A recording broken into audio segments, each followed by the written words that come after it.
Okay, hello class. So the raw data I'll be using is from the 2015 police violence report. And it says here that police killed at least 1,152 people in the United States from January 1st to December 15th, 2015. Nearly 1 in 4 of these people was killed by one of America's largest 60 city departments.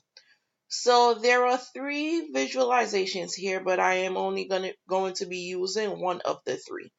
The one I will be using is in reference to police violence compared to the police killing rate versus violent crimes. So I'm going to try to replicate this data. I've already downloaded the Excel sheet, so I'm going to go to Tableau and try to replicate the data. So I already have Tableau open here, and I am going to choose the sheet that I need. So let's see if what's this one have. Okay, so this sheet is not the one that I need because it doesn't have the information that I will be needing for the graph. This one is showing the victims' names and the victim's age. What I actually need, if we can just quickly see, is the department and the violent crimes. So I am going to remove this graph by just dragging it back over. And I'm going to go to the 2015 police violence report. As you can see, you have the department, the state, the population, victims, rate of police violence, and black population. So what I am going to do now is go to the bottom here and click on sheet 1.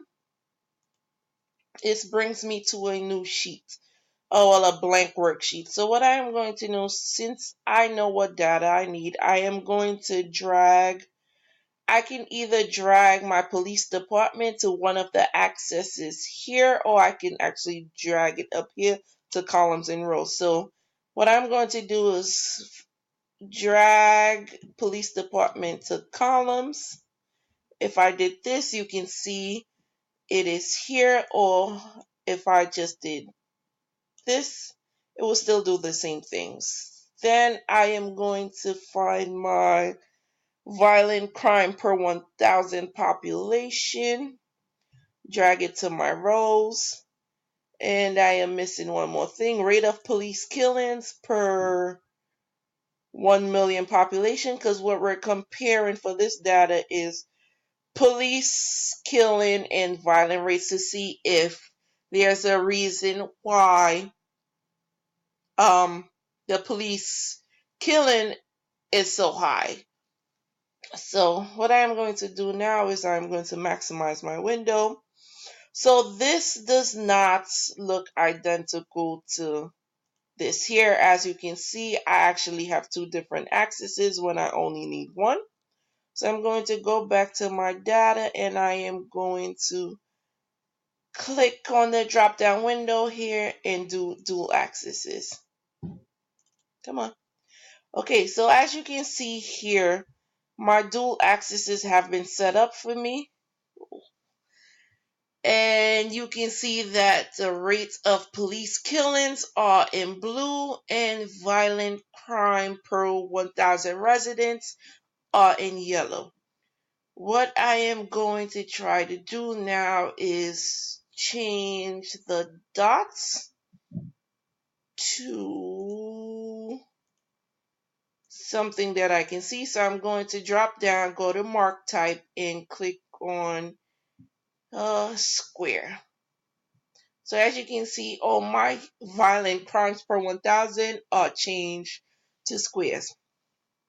Now, in reading this data, you can see that there is no relationship between violent crime and police rate of police killings.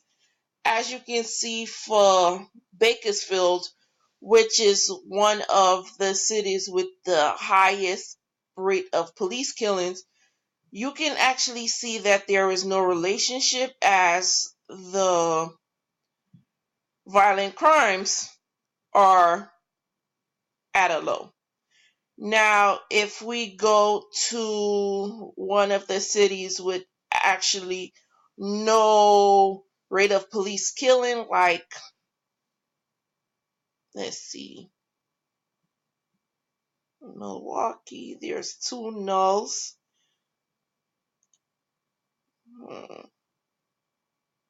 Okay, I'm just trying to see what this does real quick. Okay. Oh. Okay, when you scroll over to Riverside, you can actually see that the rate of police killing for the city of Riverside is at 0.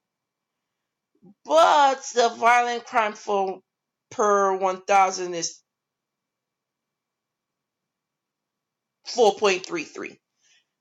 Sorry about that. Let's go back. So that was just oh, how do I get back to it?